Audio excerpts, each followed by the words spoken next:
Magandang tanghali, kumusta po? Narito po ulit ang update natin para sa lagay ng ating panahon.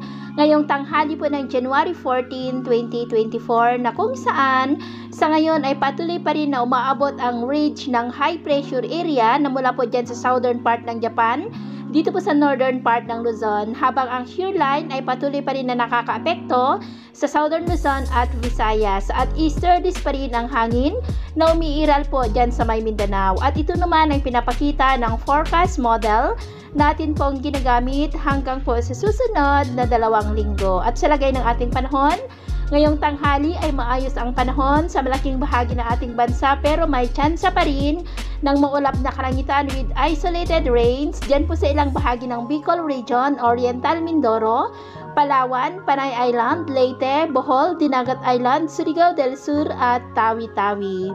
At mamaya ay generally fair weather pa rin sa malaking bahagi ng ating bansa, pero may tsansa pa rin ng maulap na kalangitan with isolated rains sa ilang bahagi ng Cagayan, Quezon, Bicol Region, Oriental Mindoro, Palawan, Samar Provinces, Leyte, Cebu, Bacolod, Panay Island at ilang bahagi po ng Davao Region, kaya mag-ingat po tayo sa posibleng banta pa rin ng mga pagbaha at pagguho ng lupa.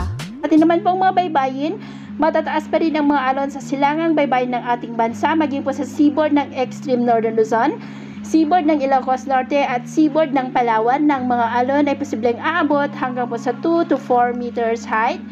Kaya iwasan po muna natin ang papalaot dyan sa mga may kulay pula para mas makaiwas sa mga sakunang pangkaragatan. So yun po ang latest update natin sa araw na ito. At ako po muli si James na nagsasabing sa kahit anong pagsubok po na darating sa ating buhay, huwag na huwag po tayong mawawalan ng pag-asa. Thank you and God bless!